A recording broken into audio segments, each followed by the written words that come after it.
Hey guys, and welcome to the first video of my new channel. Today we'll be discussing a Warlock build that is crazy good and just very easy to use. But before we get started, I just want to ask you to please hit that like and subscribe button and ring that notification bell so that you are aware when new content drops. Without further ado, let me be the first to welcome you to El Jefe Gaming. That's good.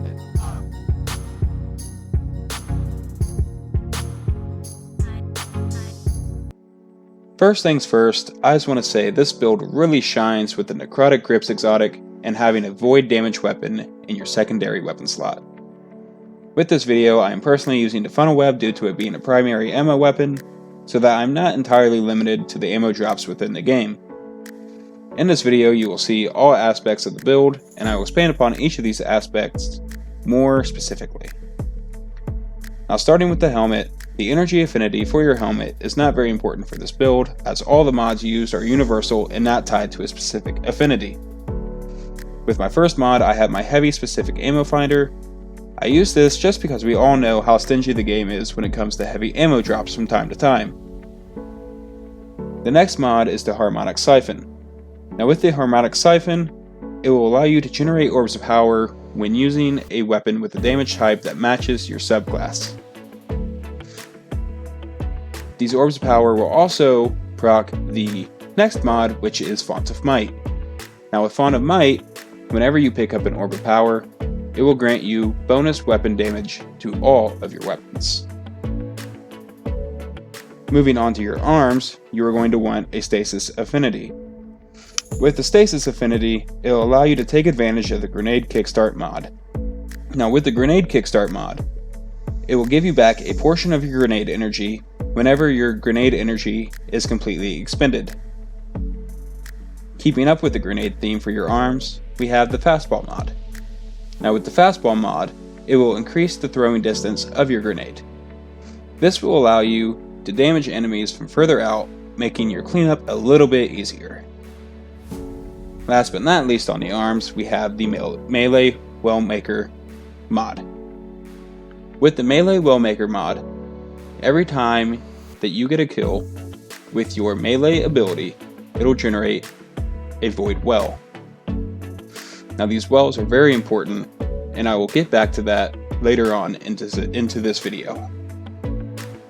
Next we have your chest piece. With the chest piece, I have stacked the Thermoshock plating mods. This will increase your survivability, since most of the enemies you will face will use either solar or arc damage. Finally, with your chest piece, I have the Elemental Ordnance mod. Now with the Elemental Ordnance mod, it will allow you to generate void wells upon defeating an enemy with your grenade. Moving on to your legs, you're going to want a solar affinity, as two of these mods are tied to the solar affinity and to the solar affinity only. The first of these two mods will be Innervation. Now with Innervation, every time you pick up an orb of power, which will be generated by your harmonic siphon mod on your helmet, it will decrease the cooldown of your grenade. The second mod that is tied to the solar affinity is the Bountiful Well mod. With Bountiful Wells, it'll allow you to double the amount of wells that you generate. So instead of just generating one well with your melee or your grenade, you will now generate two. Once again, this is very important with these wells, and I will discuss why later on in this video, but just believe me, it's very important to generate these wells. Also on your legs, you may want to run a heavy specific ammo scavenger, as this will allow you to carry more ammo for your heavy weapons. This will allow you to help combat the dry spells with the heavy bricks from time to time. Moving on to the last piece of armor, your Warlock Bond. Now on my Warlock Bond, I run Devouring Depths, because this allows me to increase the damage of my super whenever it is casted, when I have been critically wounded, or the Devour effect is in place. I also have Volatile Flow, which will grant volatile rounds to all my void weapons whenever I pick up a void well.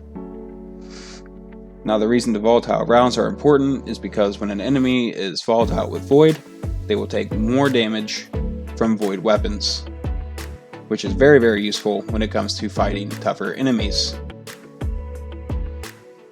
Now I'm going to move on to my Void 3.0 setup. For my super, I used a Nova Bomb Cataclysm. I use this one because it maximizes damage due to the fact that after the initial impact, it'll split off the smaller orbs that will seek out targets and damage them as well. For my aspects, I have Feed the Void. Now with Feed the Void, every time you get a kill with a Void ability, it will trigger health regeneration.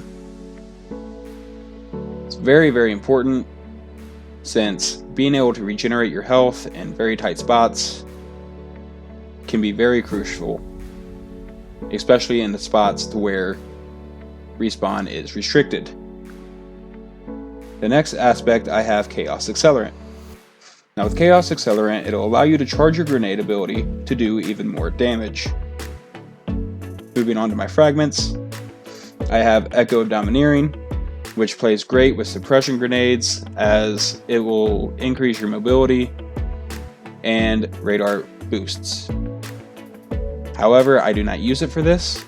I use it mainly for the plus 10 to the discipline stat. That way I can get my grenade back quicker. Then I use Echo of Leeching, which will start health regeneration on regular melee kills for you and your allies. Once again, being able to generate that health regen, very important for very tight spots. And for my last fragment, I have the Echo of Instability, which will grant volatile rounds on grenade kills, which once again, volatile rounds are great for dealing with tougher enemies, and honestly great for ad control as it makes you use less rounds to take down ads. For my grenade, I used a scatter grenade personally, generally because it has a bigger coverage area and will allow you to do damage within that area. I have seen people use Vortex, which is perfectly fine, but for me personally, I like the scatter grenade. And then I choose a Healing Rift over the Empowering Rift, mainly because with my character and my build, right now my recovery doesn't set very high. And so being able to pop that Rift when I'm critically wounded is very useful, especially when I'm in a respawn restricted area. But to really make this build pop, having the Necrotic grips are a must. That's mainly because with this exotic, it will cause poison damage on any melee hit, both your regular melee and to your melee ability, which is the Pocket Singularity. Which with the Pocket Singularity, it can act as a second grenade if used correctly, as when you hit an enemy with it, if they die, they will explode, which will tie into the second part of the Necrotic Grip's exotic intrinsic trait, which is when a poisoned enemy is defeated, the infection will spread to the surrounding enemies, which makes this superb when it comes to controlling ads.